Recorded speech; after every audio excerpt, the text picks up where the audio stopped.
Selamat sejahtera kepada Miss Angeline dan rakan-rakan sekalian. Saya, Virginia Syaragunda anak Matthew, dan pada hari ini saya dan rakan-rakan saya akan membentangkan pembentangan yang bertajuk konsep etika dan peradaban.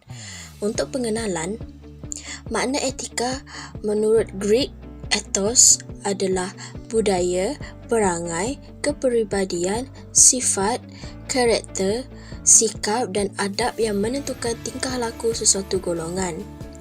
Bagi makna etika dalam bahasa pula, prinsip moral atau nilai akhlak atau tingkah laku yang menjadi pegangan seseorang individu atau sesuatu kumpulan dengan menjalin perhubungan sosial dengan orang lain. Makna etika dalam Kamus Dewan Bahasa edisi keempat pula, ilmu tentang prinsip-prinsip akhlak atau moral, prinsip moral atau nilai-nilai akhlak yang menjadi pegangan seseorang individu atau sesuatu kumpulan. Bagi makna peradaban pula, peradaban bermaksud kemajuan atau pencapaian tingkatan kehidupan manusia kepada bertamadun. Makna peradaban dalam bahasa Arab pula adalah istilah peradaban berasal daripada bahasa Arab yang bermaksud ketamadunan. Peradaban atau tamadun ialah keadaan serta tingkat kemajuan pada kehidupan jasmani dan rohani sesuatu bangsa, masyarakat dan sebagainya. Seterusnya ialah ciri-ciri etika barat. Terdapat 5 jenis ciri-ciri etika barat, iaitu yang pertama, nilai etika tidak terikat dengan sebarang agama. Yang kedua, berpegang kepada sekularisme iaitu pemisahan antara agama dan sebarang kegiatan manusia. Yang ketiga, setiap orang adalah rasional dan bebas dalam menentukan tindakannya sama ada benar atau tidak, baik atau tidak. Yang keempat, bersumber akal dan kebijaksanaan ahli falsafah. Dan yang kelima, kebenaran berdasarkan akal manusia.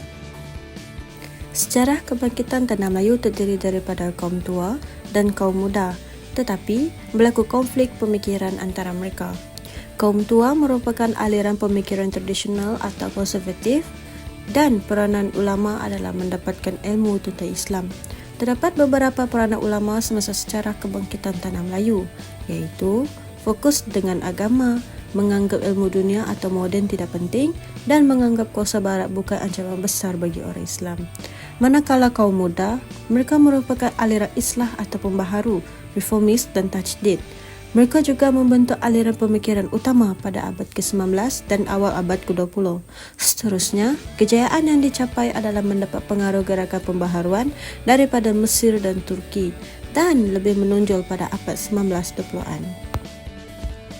Saya, Felicia Mandu Anatoni, akan menerangkan konsep etika dan peradaban daripada perspektif agama dan kepercayaan yang kedua iaitu Buddhis atau Buddha. Agama Buddha berasal daripada India kuno sebagai tradisi yang disebut dengan Sramana.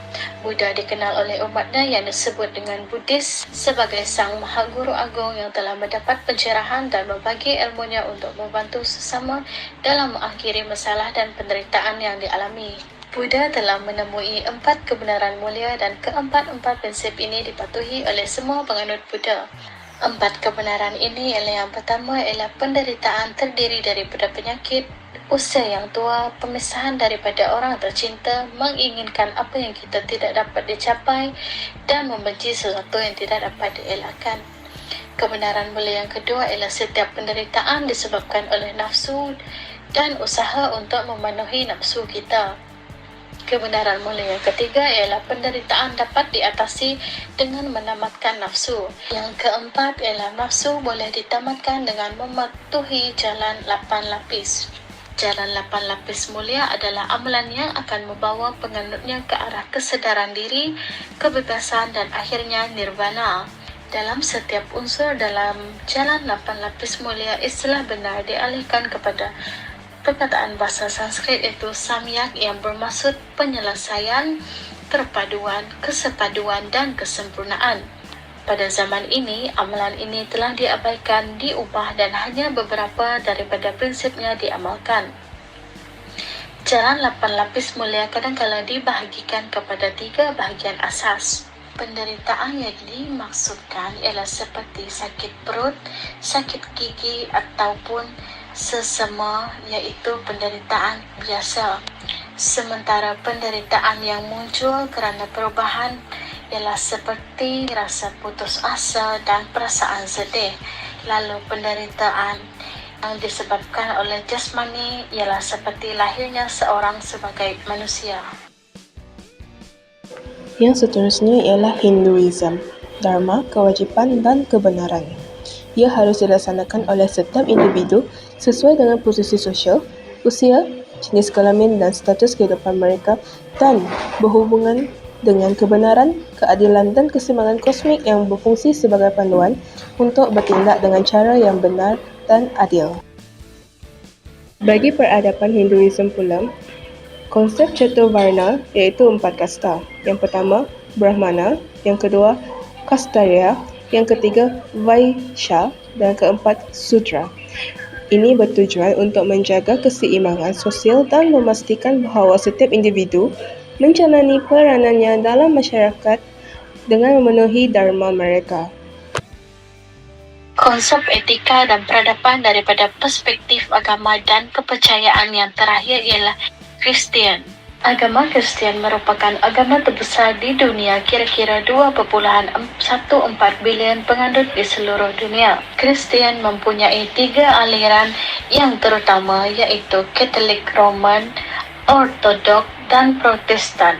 Roman Katolik atau Katolik Roman merupakan aliran dalam Kristian.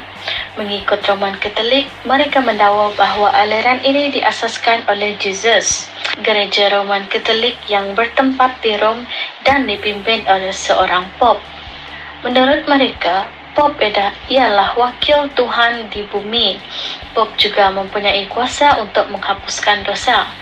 Penganut aliran Katolik beriman dengan kitab Bible yang berbeza dengan penganut Protestan. Aliran Kristian yang kedua ialah Ortodoks. Ortodoks juga mendakwa aliran ini diasaskan oleh Yesus. Gereja Ortodok berpusat di Istanbul. Penganut Ortodok juga tidak beriman bahawa Patriark ialah wakil Tuhan. Dari segi ritual, aliran Ortodok turut melaksanakan 7 upacara suci sakramen sama seperti Roman Katolik. Namun dari sudut pelaksanaan, terdapat setiap perbezaan antara Ortodok dengan Roman Katolik. Namun, dari sudut pelaksanaan terdapat sedikit perbezaan antara Ortodok dengan Roman Katolik. Aliran Kristian yang ketiga ialah Protestan. Protestan yang merupakan aliran reformasi terhadap pelbagai perkara yang dilakukan oleh aliran Katolik. Aliran ini berkembang dengan pesat di Eropah dan juga di Amerika. Aliran ini juga menolak kekuasaan Pop sebagai pemerintah tertinggi gereja dan juga menolak amalan pengampunan dosa oleh Pop atau pendiri di gereja Roman Katolik. Bible menjadi rujukan utama dalam hal ewak agama dan setiap orang yang boleh mentafsir Bible mengikut kefahamannya sendiri. Di dalam gereja Protestan, mereka tidak mempunyai patung Yesus di tiang salib seperti gereja Katolik dan Ortodok. Namun, aliran ini menghormati salib sebagai lambang penghormatan Yesus. Kesimpulannya, Kristian mempunyai 3 aliran terutama iaitu Katolik Roma ataupun Roman Katolik iaitu mazhab terbesar. Yang kedua ialah Ortodok iaitu di Ortodok Timur dan Ortodok Timur Tengah. Dan yang ketiga ialah Protestan iaitu pelbagai mazhab dan aliran fikiran seperti Metodis, Reformasi dan lain-lain. Kesimpulannya, etika dan peradaban adalah 2 konsep yang saling berkaitan erat dan membentuk dasar kehidupan manusia dalam masyarakat. Keselarasan antara etika dan peradaban menjadi kunci untuk menciptakan masyarakat yang tidak hanya maju secara material tetapi juga bermoral dan beradab. Dengan menanamkan nilai-nilai etika dalam setiap aspek kehidupan, kita dapat membangunkan peradaban yang lebih harmoni dan manusiawi.